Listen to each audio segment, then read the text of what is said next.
What if death isn't the end? What if the moment your eyes close for the last time here, they open somewhere else, not in darkness, but in a realm of breathtaking light, sound, and memory? Every culture, every civilization since the dawn of humanity has spoken of this passage.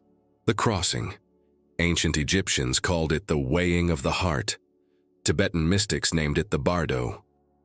Mystery schools whispered of the Great Transition, a journey that reveals not punishment, not heaven or hell, but truth.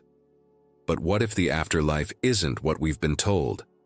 What if it's not a final destination, but a continuation, a process of awakening, of remembering who and what you truly are? There are those who say that when the physical body falls away, you are greeted not by angels or ancestors, but by the resonance of your own consciousness. Your surroundings, your experiences, even the beings you meet, are shaped by the vibration of your inner world. The afterlife, then, isn't a place you go to. It's a mirror that reveals you. In this journey beyond the veil, there are guides, luminous presences that help souls cross through layers of reality. There are also illusions, traps of emotion, attachment, and unfinished desires that can bind consciousness for eons.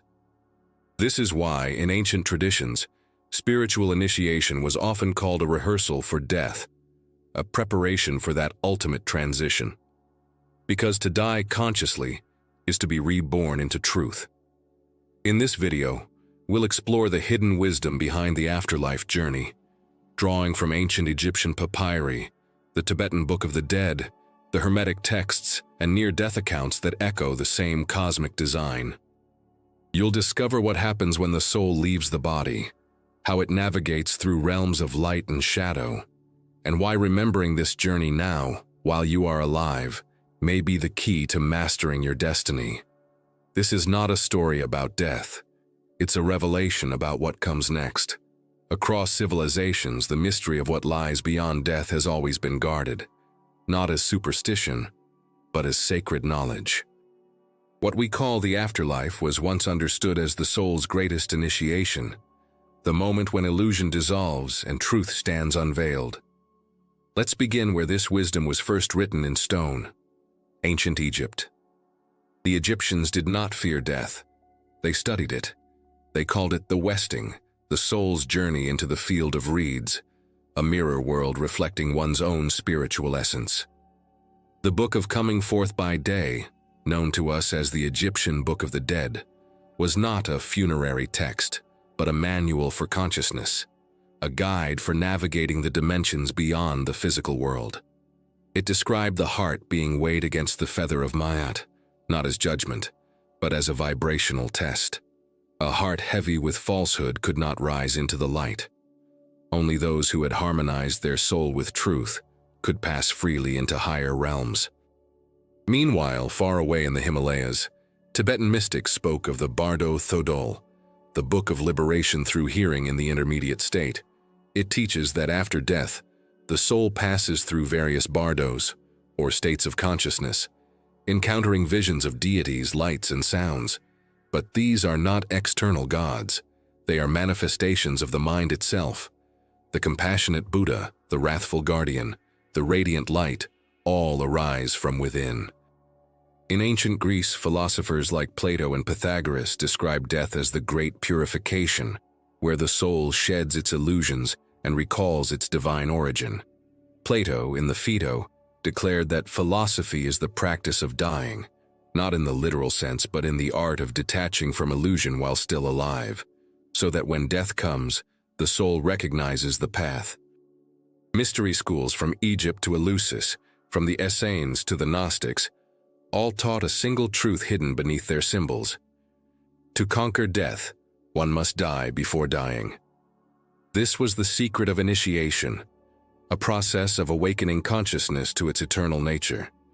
Through meditation, trance, sacred sound, or ritual, initiates sought to experience the states of awareness that come after physical death, to know firsthand the nature of the soul's journey. Even the Hermetic texts echo this teaching. In the Corpus Hermeticum, Hermes Trismegistus speaks of the soul ascending through 7 spheres, shedding the illusions of each, fear, desire, ignorance, until it becomes pure light. The ultimate goal was not to escape death but to transcend it consciously. And yet, as time passed, this wisdom was hidden, distorted, or forgotten. Dogma replaced experience. The afterlife became a matter of belief, not knowledge. But the truth endures, whispered through every tradition. Death is not the end of life, it is a passage of awakening. Every thought, every emotion, every vibration you carry becomes the architecture of your next world. The afterlife is not random. It is law, it is reflection. It is you stripped of illusion. When the final breath leaves the body, something extraordinary happens. What the ancients called the silver cord, the energetic tether between spirit and form, loosens. The body grows still, but awareness, continues. At first there's confusion. The world appears the same, but lighter, dreamlike, shimmering with a strange luminescence. Many souls describe this stage as floating above their physical form, watching their life like a scene from a distance. But what follows next is not a fading into darkness. It's a deep unveiling. The senses begin to shift. Vision expands in all directions at once. Time no longer moves forward. It unfolds. Past, present, and potential futures coexist as one infinite field of perception. This first stage is often called the transition plane, the border between the material and the astral. It's where the soul begins to recognize its own thought forms as reality.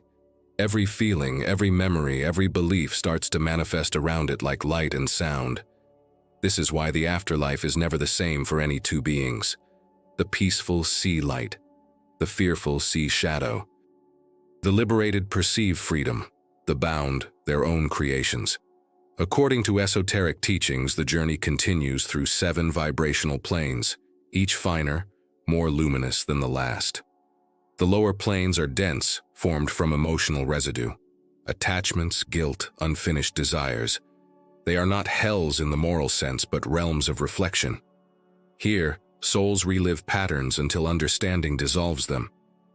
As the soul moves upward, it encounters the review, the panoramic playback of its entire life. But contrary to what many imagine, this is not judgment. There is no divine being condemning or rewarding. The soul itself becomes the witness. It feels, simultaneously, the effects of every word, every action, not as punishment, but as comprehension. This is the soul's way of integrating the lesson of empathy, understanding the interconnected nature of all existence. Beyond the review, the soul encounters the realm of guides and teachers, luminous beings often interpreted as angels, ancestors, or ascended masters. Yet they are not separate entities. They are the higher expressions of the soul's own consciousness. They communicate not through words, but through vibration, tones, colors, and impressions of love so vast that human language can barely describe them. Here, choices are made. The soul decides whether to ascend further, remain to assist others, or return to embodiment to complete unresolved patterns. Reincarnation, then, is not a punishment. It's education. Each life a classroom, each experience a page in an eternal curriculum of consciousness. The deeper truth is that this journey beyond is not entirely beyond. In dreams, deep meditation, and near-death experiences, we touch these planes even while alive. The barrier between the living and the dead is not distance, it's frequency. The more one refines their consciousness through love, mindfulness, and truth, the more those higher frequencies become accessible now. That is why mystics throughout history practice the art of dying before death, to consciously enter the inner worlds while the body still breathes. In ancient Egypt, this was symbolized by the scarab, the sun reborn each day from darkness. In the Tibetan Bardo, it was the rainbow body, the transfiguration of the soul into pure light. In Hermetic alchemy, it was the final stage, rubedo, the red dawn of the immortal spirit. Each symbol speaks of the same mystery. Death is only the dissolving of the illusion of separation. The soul continues its voyage through light, always returning, always learning, until it remembers the truth. There was never death at all, only transformation. To understand the afterlife is to understand consciousness itself. The great sages of every age taught that reality is layered, like the concentric rings of a sacred mandala, and death is simply the movement of awareness from one ring to another. The ancients spoke of this as the ladder of light, the spheres of ascent, or the seven heavens, different names for the same invisible architecture that exists both within and beyond us. These are not places, but states of vibration, each corresponding to a level of awareness.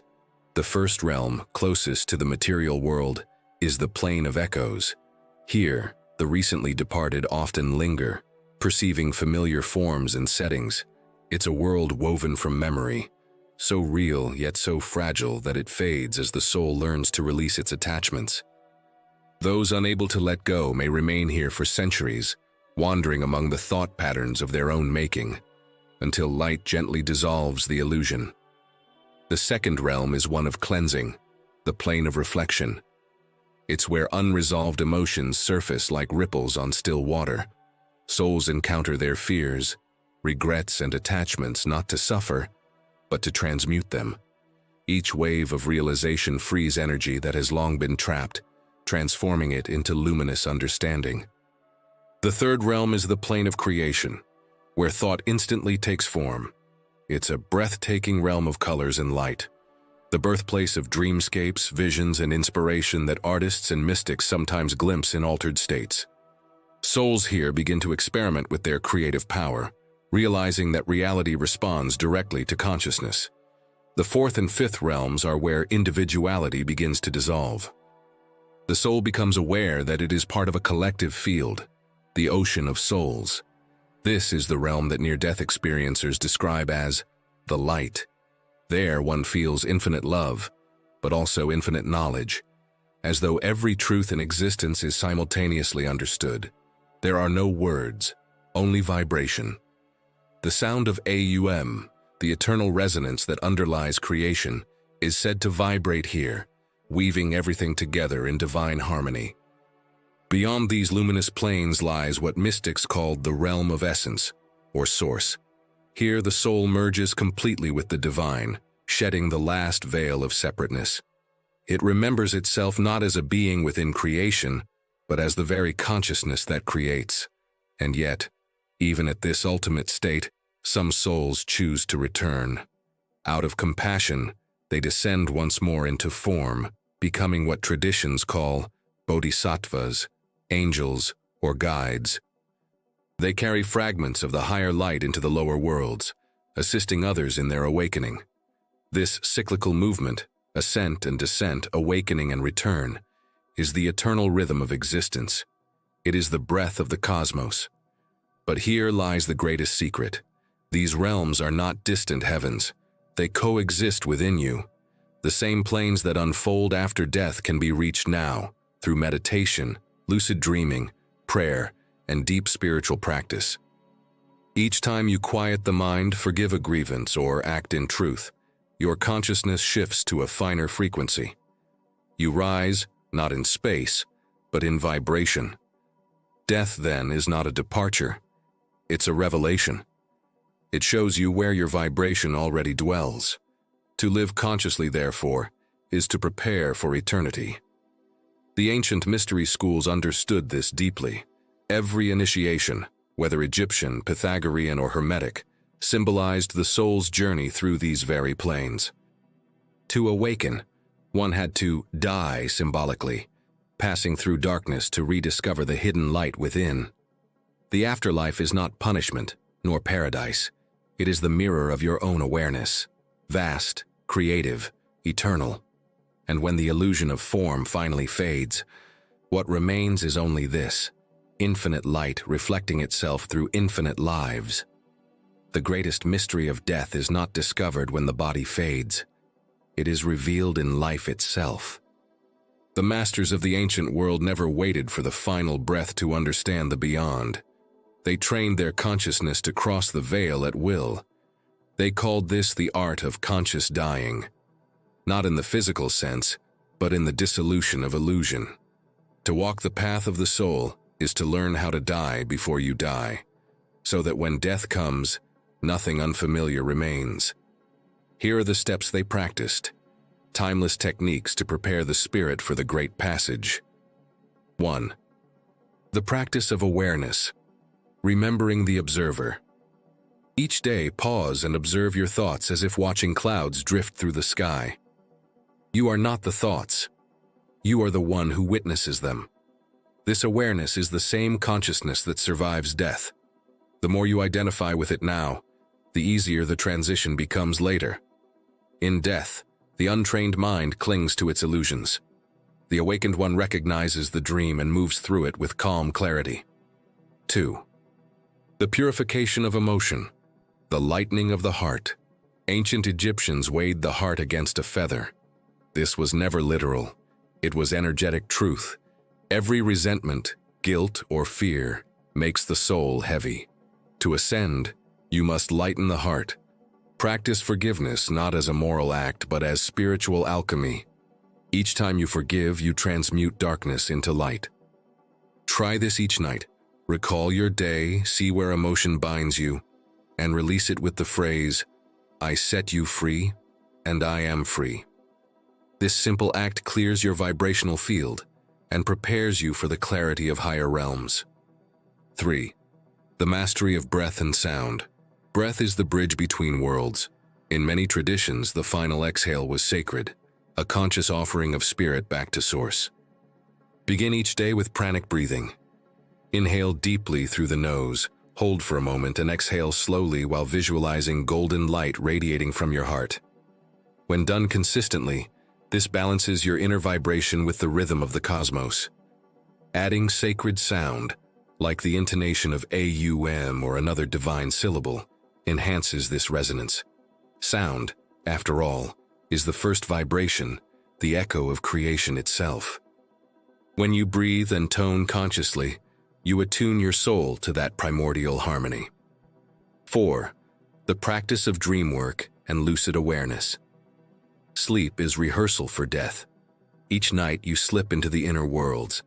If you learn to remain aware while dreaming, through lucid dreaming or astral travel, you begin to explore the same planes you will traverse after death. Before sleeping, affirm, "Tonight I remember the truth of who I am." Over time, dreams will shift from chaos to guidance, messages from higher dimensions reminding you of your eternal nature. 5. The act of surrender, trusting the infinite. In the end, no amount of study or preparation replaces surrender. To surrender is not to give up. It is to align with the current of divine will. The soul that trusts the flow moves gracefully between worlds, like a leaf carried by a golden stream. When fear of death dissolves, life itself becomes radiant. You begin to live not as a body fearing its end, but as consciousness celebrating its infinite expression. And that, the ancients whisper, is the real victory over death. When all is said and done, the mystery of the afterlife is not about where we go. It's about what we become. Every death, every birth, every life between is part of an infinite rhythm, a divine pulse beating through eternity. The ancients whispered that consciousness is the traveler, and life is but one of its many dreams. We are the wanderers between worlds, sparks of an endless flame seeking to remember the source of our own light. The truth is simple, yet profound. We do not come into this world, we emerge from it. And when we leave, we return not to nothingness, but to everything. Death is not an end. It is the opening of a veil, the reuniting of the drop with the ocean. What we call the afterlife is, in truth, the inner life unveiled. So the question is not, what happens when we die, but rather, how awake are we while we live? Every moment of awareness, every act of love, every thought of light shapes the realm you will enter beyond this one. You are building your afterlife right now, with every vibration you emit. The soul's journey is eternal. It spirals through lifetimes, learning, remembering, and returning over and over, until one timeless realization dawns. I was never lost, only dreaming of separation. And in that moment, all fear dissolves, all boundaries vanish, only the luminous presence of the infinite remains. So live now as if eternity flows through your breath, because it does. Speak as though your words echo through dimensions, because they do. And love as if every soul you touch is another face of the divine, because it is. This is the secret the ancients preserved, hidden beneath rituals, symbols, and myth. The afterlife is not waiting for you. It is within you, unfolding with every heartbeat. The light never leaves. It only changes form.